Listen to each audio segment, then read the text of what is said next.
Welcome your calls, of course, at 508-822-1106. You can email me, Jeff at revolutionboston.com. Check us out on Facebook and Twitter at Jeff Santos Show. Having some technical issues, we're going to try and reach Mark on the other line as we do this, so just bear with us here as we try to navigate the equipment here at AM 1530. Let me talk about this for a second. As I said, and you know, Lee Fang is a fantastic journalist, and The Intercept is a great outlet for really important news, and particularly how, you know, corporate America runs the parties, particularly the Republican Party, but obviously, as you heard, a lot of the Democrats. But I have a lot of hope in the system, and I'll tell you why. Back in 1976, granted the Democratic Party was nowhere near as corporate as they are now, but even in 2008, to think that Jimmy Carter could win in 76, they ran a whole bunch of people against him, including Jerry Brown, the young Jerry Brown, back in 1976. He just won 2 years earlier, 2 years as governor of California, pops himself into the race. Of course, Ted Kennedy would later run 4 years against Carter. And, of course, he lost to Reagan, 4 years later after winning in 76 over Gerald Ford. But what I guess I'm getting at is that, not to be, down if you are concerned about Bernie Sanders, with all these people that are out to get him. There are going to be, they've identified it. The Sanders campaign knows this. They're not surprised by any of these things that Lee has talked about. But in my view, it is pretty intense when you hear it from a reporter, an investigative reporter.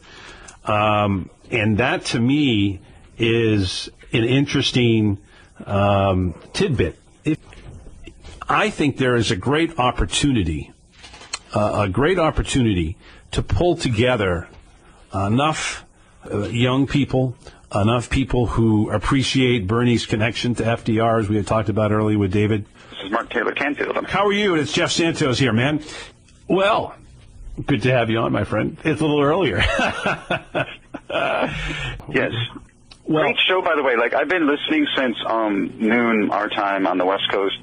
And, oh, my God, at least there's one place, right? You had such a great opening, too. I was tweeting about it, saying, Jeff's on fire today, talking about, he sounds like a hard-nosed East Coast guy who's fed up about this push against Senator Sanders from the Billionaires. And it's just really nice to have at least one place to go, Jeff, and maybe only one, where really intelligent, well-spoken, open-minded people can, speak openly about what's really going on in national and party politics, because it's so rare in the corporate media to find, people actually like Lee Fang, who is an amazing investigative journalist. He's done some great work. I've been following his work for a long time, long since before he got involved with The Intercept. And it's just great, you and Lee, your analysis on, I think, this campaign against Bernie and the FDR New Green Deal kind of movement is spot on. I've seen it. I was predicting this 6 months ago that, watch out, as soon as Elizabeth Warren said we need to break up Amazon and Google, I knew they were going to come out of the woodwork. And there was a leaked that was videotaped by somebody at a restaurant from one of the Google folks talking about, their plans to fight her. There's no way we're going to let this happen, So there you go. This is a really unique time in U.S. history where you literally have this sort of democratic socialist movement up against multi-billionaires that are coming out of the woodwork like I've never seen before. So I don't know if this is the onset of some kind of coming social revolution, where this is the last gasp by the oligarchs. Do we really need another billionaire running for president? Really? Look at it, Mark. Really? We have Steyer already. We have Trump already. So we're going to have a third guy, and we're going to win just because he's more socially liberal and he wants more tax for the Slurpees, and he's great on the gun issue, which to me is a very important thing. But what else is this guy going to bring to the table? He's another billionaire who's, like Bezos, is destroying New York City. We talked about this earlier in the show. There's a great guy, Steve Rosenthal, who ran a great magic shop, great music venue, and he got forced out of Soho, and he took over in the 1980s. It was a crack street, and what ended up happening is it became, Nirvana. You ended up with Michael Kors outlets for all the pretty people in the world to come and shop and get a discount, as opposed to paying hundreds of thousands for the outfit of the wealthy. So, this is what has happened, and not only in New York City, but of course it's happened in Seattle and all the other cities. But this is what Bloomberg's stamp is. It's not about, helping the working class. It's not an FDR. This is Michael Bloomberg, Republican light, or Republican, because as you may remember, in the convention, I believe in 2004, he was a Republican back then. The Republicans came for their re-election in 2004. That was the Bush second term, New York City. So, I mean, this is, to me, this is where the Democrats, they'll only go to lose, because you're not going to beat Donald Trump, with Republican light. You've seen this over and over again. So, yeah. And it's not the first time. I mean, I would highly recommend, by the way, we just passed the anniversary on the 22nd of the JFK assassination, and there's an amazing documentary that shows how that president, who at one, came in as a cold warrior, but through some personal experiences being the president and having, these crazy generals around him, he decided, no, his mission was going to be to save mankind, right? Right. From destruction. The missile crisis, so everything else, sure. He really changed his stripes in a lot of ways and started talking about peace and cooperation around the world and the new frontier. And so he seemed very radical to a lot of people at that time. But there's a great documentary I totally recommend for people. It's narrated by Morgan Freeman, Oscar-winning actor. It's JFK, A President Betrayed. And I just wanted to say that because I just sent an article to Truth Out on the JFK anniversary. And then also, we've mentioned this before, that there's the WTO anniversaries coming up this weekend in Seattle with Joseph Stiglitz is going to be here, and Lori Wallach, and all sorts of people. So we are thinking right now in Seattle, I think, about some of these issues. This is not new, the billionaire class trying to outfox or outvote or manipulate the elections in order to keep somebody moving back towards this more FDR style, new society. Even LBJ had some of that going on. This idea that we are going to create the great society, we are going to stop poverty and homelessness.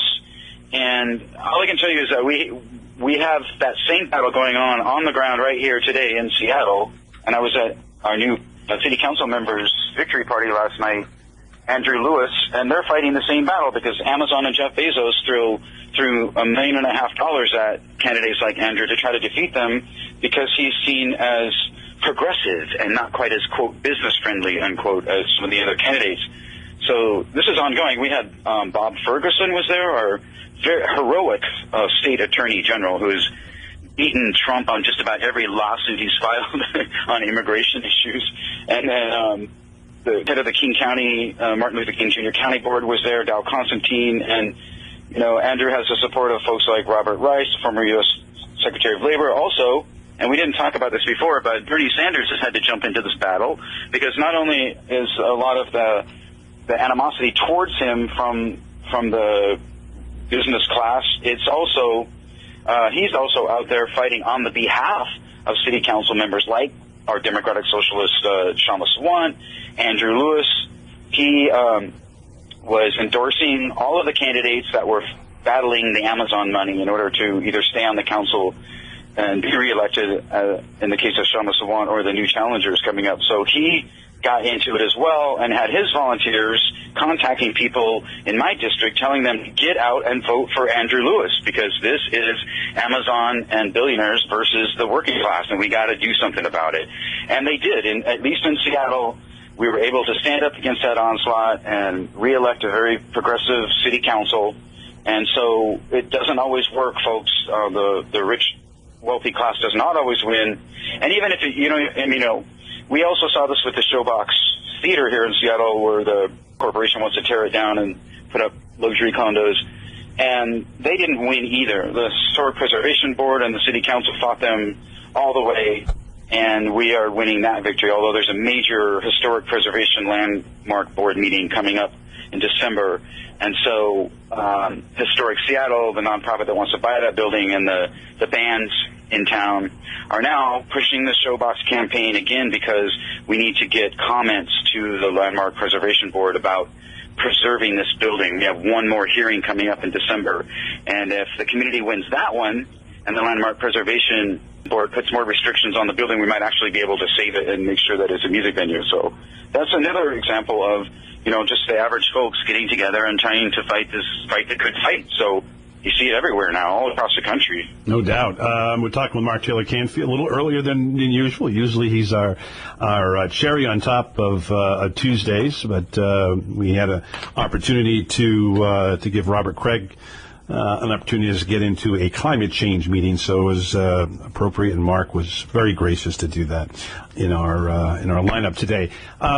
I'm really so much, if you heard the conversation with Lee and I, Lee Fang, that, there was a couple of our listeners were emailing me saying, oh my God, this is going to be, problematic for Sanders.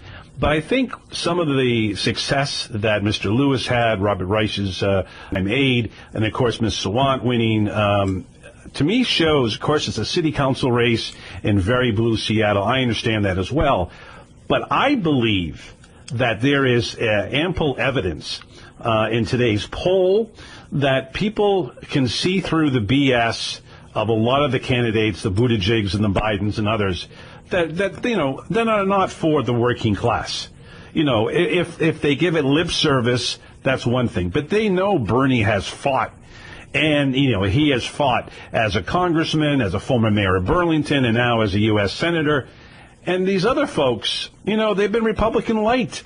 The thing with Biden is that he has a lot of friends on the other side, including Mitch McConnell. During the Obama years, they would send him to go talk to McConnell and cut a deal.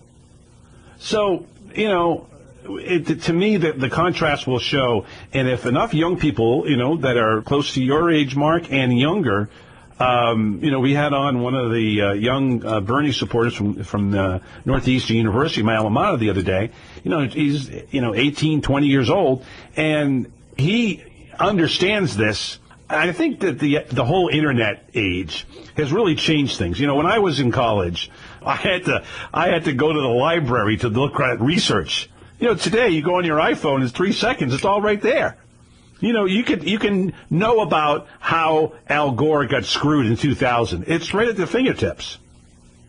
Yes, and I see this interesting correlation between some of the older generation, like Jeannie Cole Wells, who's a very progressive fighter in our state legislature. She's been there for multiple terms, but she's there supporting Andrew Lewis, who is a 20-somethinger, who is really young. He is right at the outset of his political career.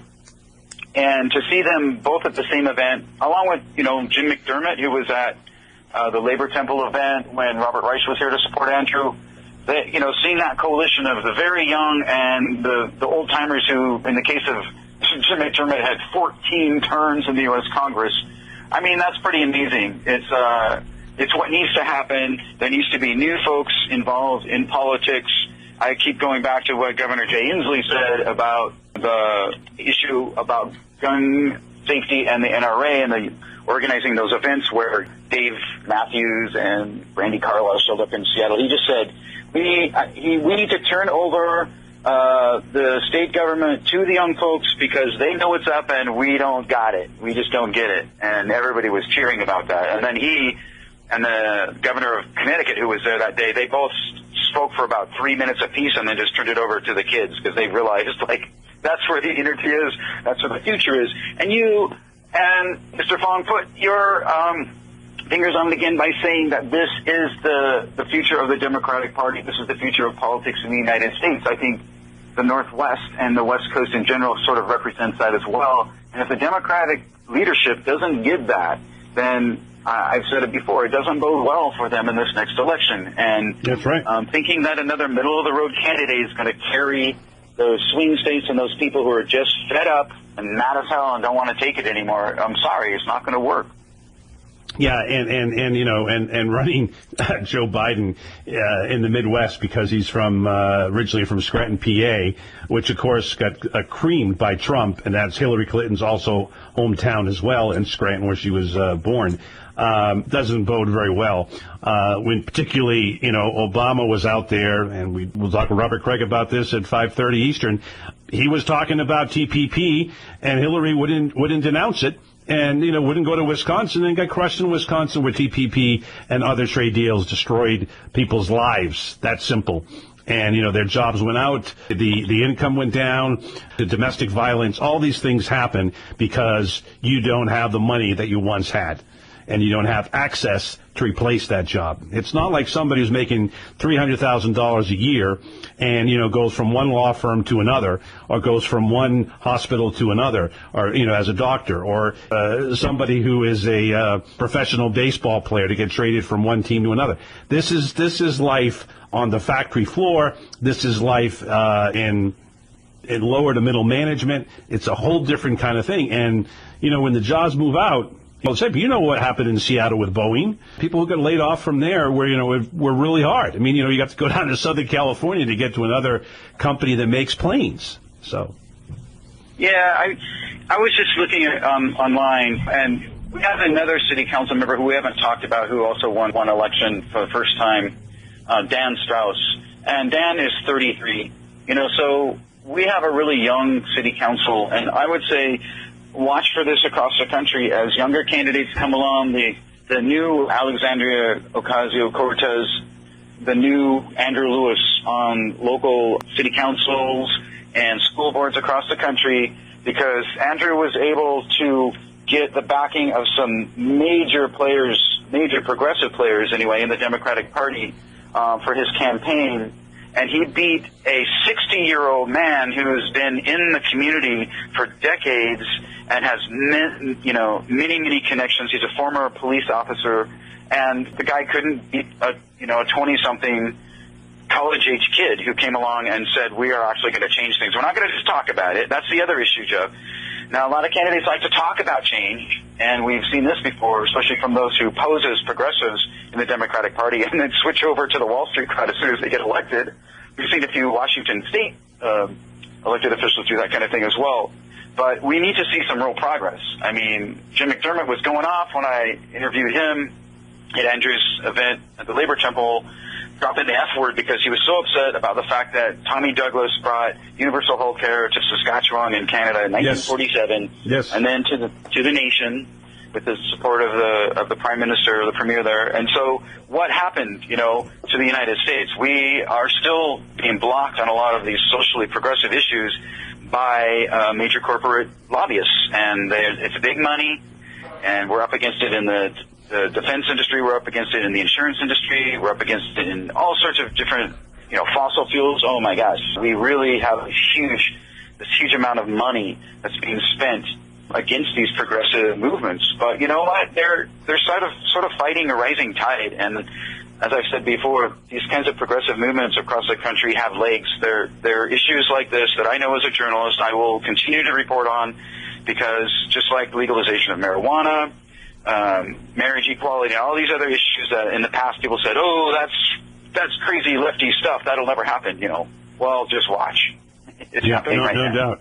We're talking with Mark Taylor-Canfield here on the Jeff Santos Show. Welcome your calls, of course, at 508-822-1106. You can email me, jeff@revolutionboston.com. Check us out on Facebook and Twitter at Jeff Santos Show. We got lots to get into, but I want to start off with the announcement yesterday. You get a lot of publicity. Mr. Bloomberg entering the race officially, ready to spend a whole bunch of money. Let me just say this about that.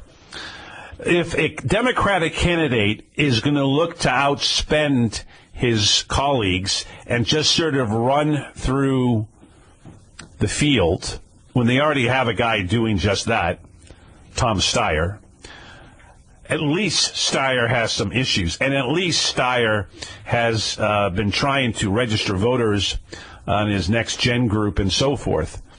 Bloomberg, yeah, he's done okay and good work on the gun violence issue and gun safety. Outside of that, to me, he's a Republican with a D next to his name. As a matter of fact, he's been a Republican and an independent and a Democrat. So I have a hard time thinking this guy is serious. Really? Do we need to have another billionaire in the race? That'd be 3. Do we need to have a friend of Mr. Bezos, who's the richest man in the world? Is this what the Democratic Party has come to? Be our own billionaires? Act like billionaires who are Republicans, except be more socially conscious? Be open-minded, pro-choice, focus on a lot of social issues, which are important, of course. But what about the economic concerns of somebody in the inner city? What about the economic concerns of somebody in rural America? What about the economic concerns of somebody in the suburbs? I don't see Mr. Bloomberg talking about that. As a matter of fact, I'm going to bring on in the next couple of weeks a good friend of mine, Steve Rosenthal, of course, the owner of the organization that was a big part of our great friends, the Foo Fighters' previous album back in 2015. The great single that I still listen to on my iPod called I Am a River was produced there. I'm talking about the Magic Shop. He is the owner of the Magic Shop, now in Brooklyn, got driven by Bloomberg and his buddies who wanted to throw Soho to the very wealthy and screw the record stores, which closed down, screw the folks who were just trying to make a living at a bodega. And that's what he did. That's what the life was like. Now, I heard yesterday, and I'm a huge fan, very disappointed to hear it. I will still go see The Irishman, though. Robert De Niro on Colbert last night saying, oh, Bloomberg, great guy. Well, yeah, De Niro, if you're a multimillionaire, he's a great guy. He's not going to bother you. I mean, you've been making movies since, what, 1970? Taxi Driver? Please. For the average person in New York that lives in the Bronx, particularly if he was African American, it wasn't so great. And, of course, De Niro, who was married to an African-American woman, should realize that. He said, well, he had some issues, but he worked them out. Please. So, once again, folks, this is all an attempt, in my view, to go after Bernie Sanders and, to a lesser extent, Elizabeth Warren. They can't stand the fact that Bernie Sanders is now leading in New Hampshire, and a CBS poll, YouGov, is tied with Biden in Iowa, tied with Biden again in Nevada, and Biden is sinking. So his votes may go to Buttigieg, but really, you're going to trust a 37-year-old? I don't think so. Who just wants to be a corporate handyman. So I just have a very difficult time looking at this, looking at Bennett still hanging out there, getting a lot of TV time, even though he can't make the debates. He's at, 2 or 3%? But he gets on MSNBC and CNN, more so than Bernie. Frankly, more so than a lot of candidates who are in the top 4 or 5. I'll tell you this. The networks which get their calling cards from the Washington world have very, very little understanding of what is happening in working class America. And that's why Bernie Sanders is spot on. He gets it. Regardless if you are in Baltimore, just a half hour or 45 minutes from D.C. I know. I lived in D.C. for a total of 8 years in the 90s and early 21st century. Or whether you are in Toledo, Ohio, or in Fresno, California, or in Fall River, Massachusetts. Some hard-hit cities and towns across this country. Don't think Bloomberg. Obviously don't think Trump. And I don't think a lot of Washington, D.C. pundits understand those cities and towns. And I'll tell you this, folks. The guy who's been fighting for you all along is a guy they do not want to see as the next president of the United States, in Bernie Sanders. The Democrats, if they see that he's going to bring in new and young voters that will be part of the Democratic coalition for years to come, they will eventually, not without a fight, they will eventually come around because they know the handwriting's on the wall. They know that they can't win without Bernie Sanders. It is our job as progressives to make sure that Bernie Sanders is the nominee of the Democratic Party, and he, not the Democratic committee or the DNC, gets to pick the vice president, because we do not want to have a poison pill on that ticket. Now, there are room for compromise, and there are some people that I don't agree with on everything that I wouldn't have a problem with. But I want to see Bernie have that opportunity. And believe me, folks, they are going to throw everything but the kitchen sink at Bernie Sanders. And it is going to be a scenario where the Bloombergs will spend a ton of money. And the excuse that they will make is that we're just trying to defeat Donald Trump. But I want to know, where are the dollars, and we'll talk to Lee Fang about this, that are going to be in sort of the dark money that Bloomberg is going to have? Is he going to have some websites? Is he going to have some independent expenditures that are kind of a wink and nod with him that's going to go after Bernie, going to go after Medicare for all? And they'll include Warren, too. Or are they going to basically allow Trump and their Republican counterparts to do the hatchet job? And will they stand up for Bernie when that begins? Let's just say, out of a hypothetical scenario, that Bernie wins New Hampshire, Iowa, and Nevada. And it's all over but the shouting. He goes into California, where he's got a great organization, and that's it. Super Tuesday, sweeps it, it's over. So that's March. The Democrats don't want this, and the Republicans certainly don't want it either. They want to mash it up, have a Democratic Party civil war, split it in 15 different ways. But let's just say that's the case. Now, you know the Trump machine, if he's still there, which I doubt that he's going to be impeached at this point. All the polls indicate that Republicans have no cojones and therefore will not do the right thing, which is to get rid of this individual and send him on his way to Scotland, because as soon as he becomes the next president of the United States, he's going to get arrested. So better find that home in Scotland. Enjoy the weather, Donald. But here's the point. Will the Democrats in March, April, May, and June, before the July Milwaukee convention, get behind Bernie Sanders? Or will they allow this swift voting, which happened to John Kerry in 2004, to a war hero, John Kerry, in 2004, by the way? And yes, he didn't handle it very well. But where were the Democrats defending him in 2004?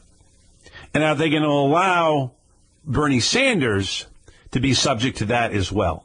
Bernie can fight for himself, and as we know, there are a lot of people who will fight alongside with him, even if they're not elected officials. But I tell you now, the Democratic Party cannot win without the young people that Bernie Sanders brings to the table.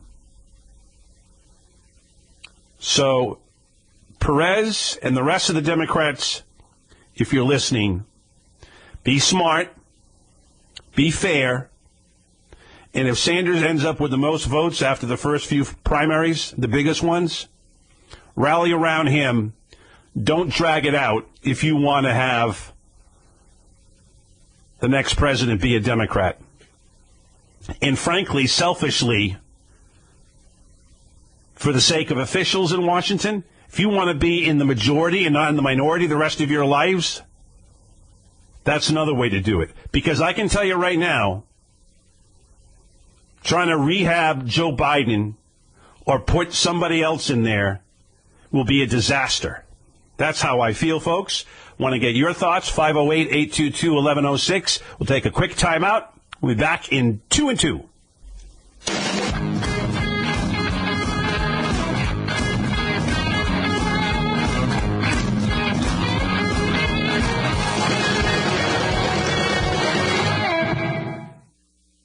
Back live. It is Jeff Santos Show, coming to you live from Studio A here in Taunton, Massachusetts. We will be on tape tomorrow. And Thursday, of course, Thanksgiving, and there's going to be a lot of football on the air, so we will be completely off. And then back to a best of on Friday, and back live on Monday, December 2nd. We enter a new month, much closer to the February 6th Iowa caucus, and a week later, I think it's February 11th, I'm not mistaken. So it's actually a little less than a week, the New Hampshire primary. So all of that coming up in the first couple of weeks of February. So it's going to be an intense 2 months to the election. Of course, it's going to be an intense time in the next couple of weeks with the impeachment hearings. If you want to get in on that, again, the phone number to join us, 508-822-1106. Are you happy with the Democrats as they have put all the eggs in the one basket of Ukraine? Or are you like me? Would you rather see other things, like the abuse of human rights along the border between Mexico and the United States, or the environmental degradation that Mr. Trump has allowed by deregulating everything? There's no need to oversight. Let the companies do what they want, pollute away. And after all, Mr. Trump is on record as saying, the climate change is a hoax. So, he doesn't care. It's tragic, but these are impeachable crimes. When you are degrading the future, the air we breathe, and the water we drink, that in itself is a cause for removal. And that's what he has done. Folks, I don't want to spend the next 2 months talking about what could have been if they had only expanded it. So I think that it's really important that we start pushing this. At the same time, start thinking about who's going to replace him. All right, let's go to the phones. This is the Jeff Santos Show. You're next. Thank you for calling. Who are we talking to? You got Pete in Florida. Hey, Pete in Florida. How you doing, my friend? Hey, doing good. Happy Thanksgiving. Happy Thanksgiving. Interesting monologue and a lot of questions that make you think. I think that the Democrats, if they want to hold the House and regain the Senate, their only option is Bernie. That's right. And if they want to lose the House, go with Biden. Yeah. I mean, lose the House, lose the Senate, and lose the White House. Or Pete Buttigieg, because you're going to lose a lot of your base. You're going to lose your motivated voters. There'll be no enthusiasm, and there'll be mostly bitterness. Yep. And we saw how that worked in 2016. You're spot on, Peter, as usual. I mean, I mean, look, this is pathetic if the Democrats don't rally around Bernie, because again, with the young vote that he has, the 20 and 30 somethings, the AOCs of the world, that's the future of the party. It's the future of the country. If they put a middle finger to them, then you might as well end the Democratic Party right now. And it could be a possibility. I mean, it could be. They cannot have what went down in 2016, not 2020 in Milwaukee. Because what's happened now is these people who want change, these people who are motivated to vote, the people who believe in democracy, have a candidate that's not going to be around 4 years from now. And he's been tested and he's consistent. None of the other ones are as consistent, not even near this. This is the Bernie Sanders 20, 25 years ago. He takes crossover votes because they know he's a genuine guy. If something happens where the shenanigans happen, the party's gone. It really, really is. It won't recover, and they won't have the House. It's provoking a lot of the big donors and a lot of these very wealthy individuals like Mike Bloomberg to jump into the race. They don't want to see this pivot back to the New Deal style Democratic Party that was more focused on a grand coalition between minorities, working class folks, labor unions, and redistributive policies that balance the power in society back to the middle class and working class.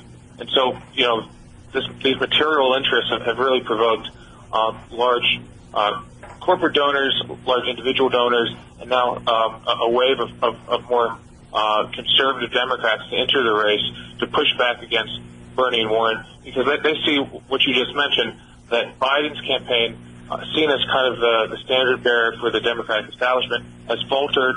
His poll numbers have slipped. Every time Biden speaks before a crowd, he seems to either jumble his words or provide some type of gaffe. He hasn't performed the way that many had hoped. And so there's a real fear that Bernie or Warren could take it, either as a coalition going into the convention or truly just seizing the nomination on their own. We're talking with Lee Fang of The Intercept, not only a great journalist, but, working for one of the best in the world when it comes to investigative sites, Glenn Greenwald, et cetera. Let me ask you this. Do you feel that, again, the research that you're doing, that there is an attempt here, and I've been actually, talking out loud on the air about the idea of a Sanders-Warren ticket, which I think would be very interesting and maybe quite powerful as we move along. But the other piece of this is that by Patrick and Bloomberg and Buttigieg and everybody else kind of spreading, themselves all over, maybe none of them can win, but together they can try to stop Bernie Sanders, and or an Elizabeth Warren. What are you hearing about the scenario of not so much a brokered convention, but one that is, so much of a pile up of candidates that go to Milwaukee and nobody has enough? And then, hovering over it all is Hillary Clinton and some of these other candidates that didn't get in, Michelle Obama, whatever. Is this at all something that you're hearing from some of the wealthy donors in the party? We got to stop Bernie. We got to stop Elizabeth. The two left. They're going to, they're making all of my broker buddies, all nervous. Is that at all, or are they not really that organized?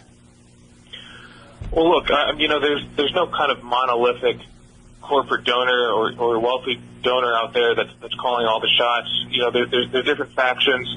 There's a faction of donors who are very loyal to Obama. A lot of those folks have gone into the Biden camp.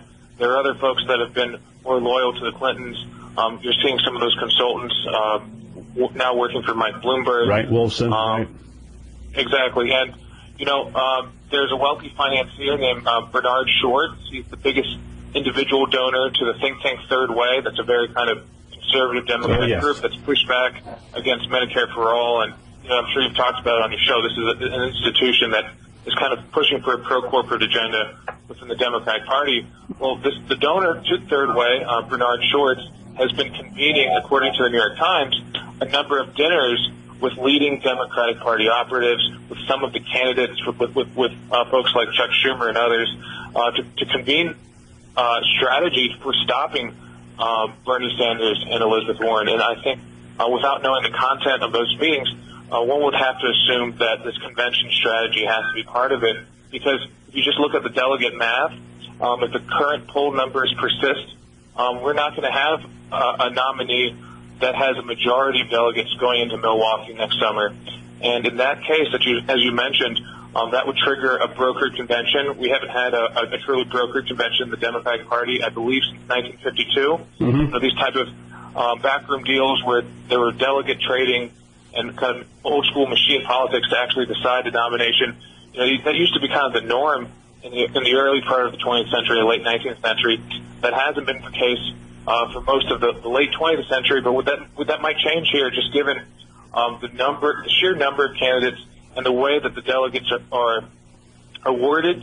The Democratic Party has a much more small d democratic system than the Republican Party. The delegates are awarded on a proportional basis by congressional district. One of the reasons that Trump was able to dominate, even with a crowded field of Republicans in 2016, is that the Republicans have a winner-take-all system. So, even though Marco Rubio and other candidates did pretty well in Florida, Trump got all of the delegates because he had the plurality of the vote.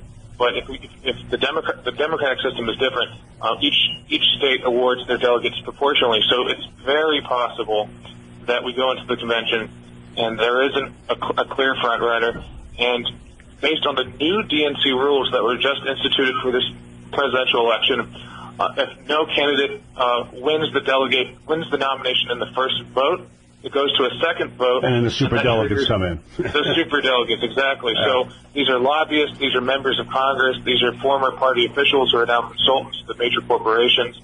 And that's where you're going to see a lot of horse trading, where you potentially see the establishment moving in and essentially nullifying the will of the voters. Because it's possible that if you combine the delegates between Bernie and Warren that are pledged, that are awarded by the voters, they might have a majority. But once you trigger the superdelegates and the members of Congress, well, then anything could happen. That's the other thing. Now, here's something that I want to. I'm hopefully that won't happen. And you're right, it hasn't happened since '52 with Stevenson.